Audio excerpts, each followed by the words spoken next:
دوانزة تصوير من الفيدرينا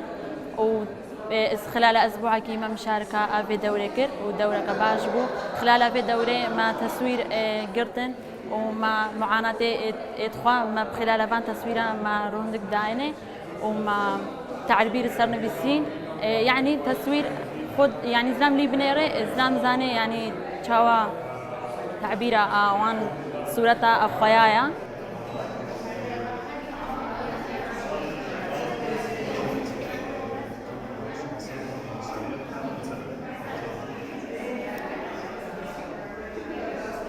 اف پیشانگه داوی هاتنا پروژه ما با هندک جنکن ازدی و هندک جنکن آوارین دو کمپین پاریزگه ها دو که که امرا بوینا بفکرنا خولکا فیربونا فوتوگرافی بوفان که چو افرتان اف معرضه یعنی اف پیشانگه دبیتا یا ایکل دو که عمل فيري باكين باش هنجي دائما نفس التصويره دي بين هندك دولات دي وكيب امريكا وبريطانيا والمانيا دي الويري جي تصويره عرض كرن بو خالكي كوتا بزون حياتنا في كامبانيا تشوا اف كيتشين در برينش حياتها كامبيب كان ابريكا تصويره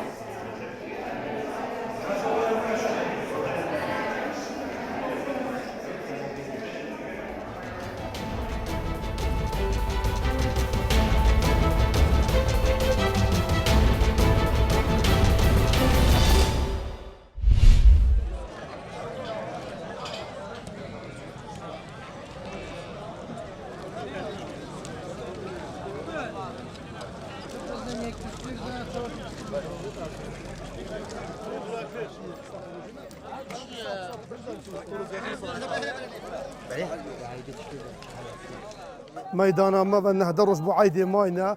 حفصة جيرانة تقبل دوسي صار فرقة وضعك عامي بدل بوي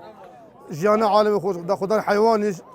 فايدة بكش بازار يخوش وعالماتي تنوكا بس حيواني جيرانة تقا بار دوسات هزارات زوتي وفرقة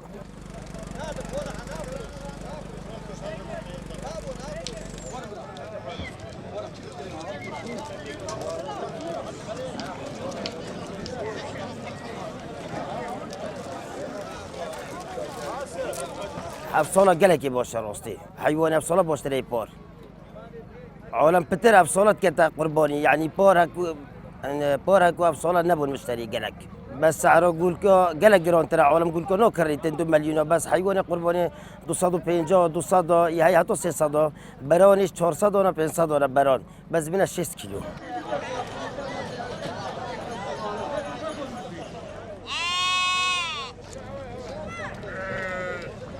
محمد بالخوال المكاني واحد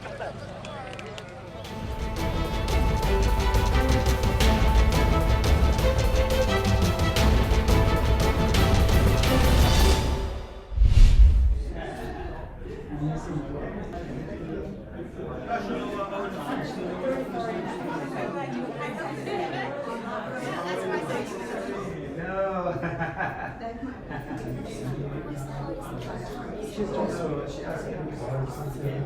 then she was point. Yes. I know this. Just kind of gives you like, yes.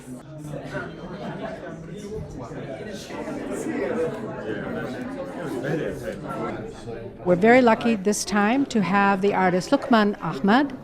who has done a series of paintings called Icons of War. We've had a number of exhibits in the past several months about the war in Syria and other events, including other genocidal events.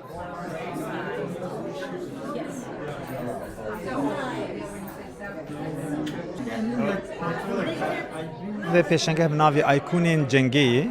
اف ناوی هانی هالبجارت جبرگو از چیروکا جنگ و شرگو چی دبه تایبتی لکردستان و لسوریا لرجلات ناوین عراق و ام بیجن ایران و او دورا مساجا میام پیام مش في پیشنگه او گوهای دار بن خلقای دار بن لسر جنگی یعنی ام بیجن سربورا سوریا In that area.